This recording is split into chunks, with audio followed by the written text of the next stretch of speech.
Zaido!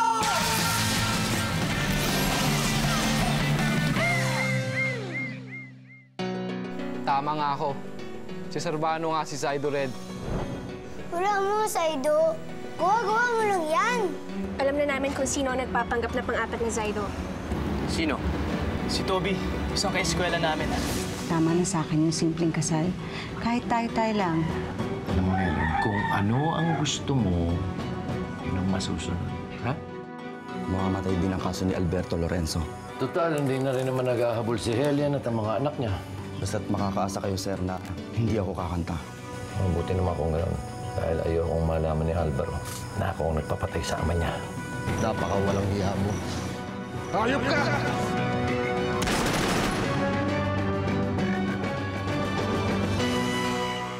Naitanim na ang binhi. Ngayon, kailangan diligin ito ng dugo ng pinakamabangis na hayop sa buong kalawakan. Mahakuma. Galian, may mahakuma dito. Kailangan ng mga Zaido sa bukid sa may Estrella. Ngayon din. Kailangan nilang tulong ko.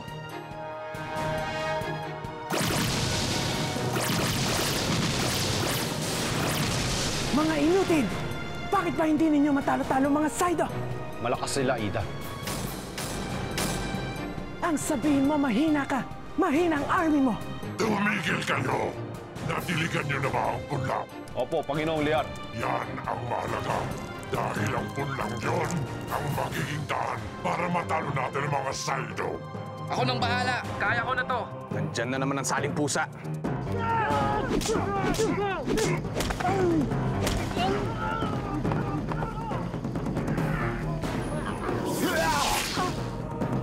Ibimap niyo siya. Ngayon din. Kasalanan mo ito. Sinabi ko naman sa'yo na hindi ka pwedeng maging Zaido. Tingnan mo tuloy, may napahamak ng dahil sa'yo. Gusto ko lang namang tumulong. Hindi namin kailangan ng tulong mo. Hindi ka magaling. Hindi mo kaya. Ayoko maging Zaido! Ayoko maging katulad nila! Ako! Ang papatay sa mga Zaido!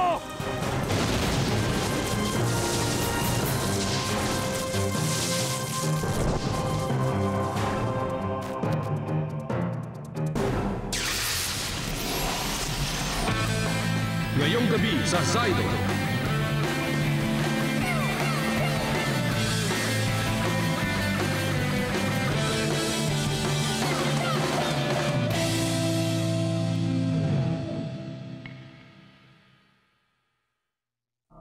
Dapat ko ba sabihin kay Mona ang nangyari sa kanyang kapatid? Pero kailangan ko rin sabihin sa kanya kung paano nasaktan si Carmela. Naging masyadong komplikado. Kasalanan lahat ni Toby to. Kung hindi siya nakisali sa laban, hindi sana masasaktan si Carmela. Bakit kasi kailangan mo pa siyang bigyan ng kapangyarihan? Pakiramdam niya tuloy, pwede siyang maging superhero. Hindi ko siya binigyan ng kapangyarihan.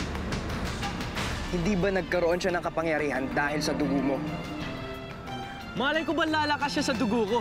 Alangan naman pabayaan ko siyang mamatay. Hindi mo dapat sinisisi ang lahat kay Toby. May pananagutan ka rin. Tama na! Pwede ba? Huwag na kayo magsisihan!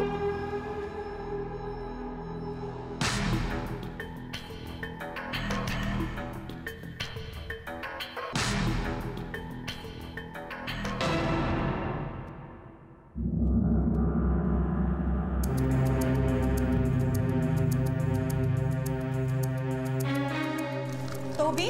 Toby? Toby! Paano ka, anak? Ano nangyari sa'yo? Wag, Toby. Ano nangyari sa'yo? Toby? Toby? Tama bang sisina ko sa nangyari kay Toby? Tama. Right. Correct. Malay ko ba magkaka-power si Toby dahil sa dugo ko?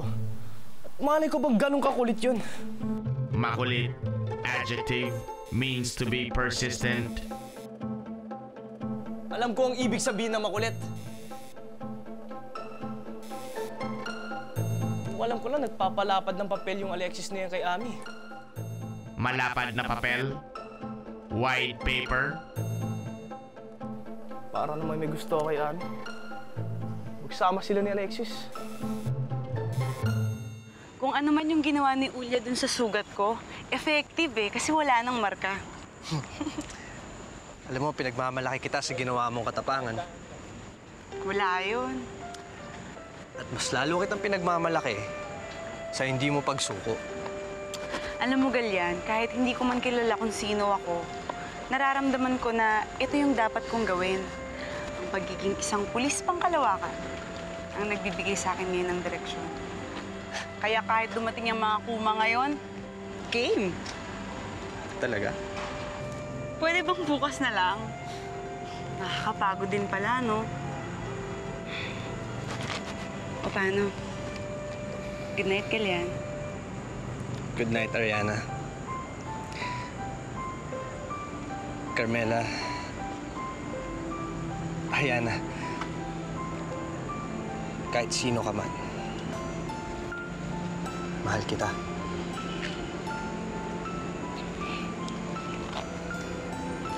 Mahal din kita, Galyan.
Sinong hindi magaling ngayon? Hindi namin kailangan ng tulong mo. Kaya pwede ba, tigilan mo ang kakabuntot mo sa akin? Parang anino. Anino pala, Aninong nakakatakot. Aninong nakakamatay. Huwag kang mag-alala, Servano. Hindi na ako bubuntot sa'yo. Ako, si Shano. At ako ang uubos sa mga Zaido.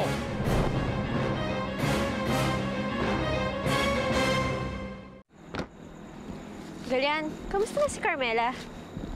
Ayun, nakabalik na rin sa trabaho. Mabuti naman. Matutuwa si Servano niyan. Servano? Galit na galit kasi siya sa nangyari kahapon kay Carmela. Muntik na nga sila mag-away ni Alexis eh. Bakit? Kasi sinisisi ni Servano si Toby. Ito namang si Alexis, sinisisi si Servano. Kaya ayun, nagkainitan. Muntik na nga mag-away. O kanino ka na makakampi? Siyempre, wala akong kinampihan. Eh, halimbawa lang na kailangan may kampihan ka. Sino kakampihan mo? Bakit mo ba tinatanong sa akin yan? Bakit ba ayaw mong sagutin yung tanong ko? Wala. Wala akong kakampihan. Pareho ko silang kaibigan. Yun lang.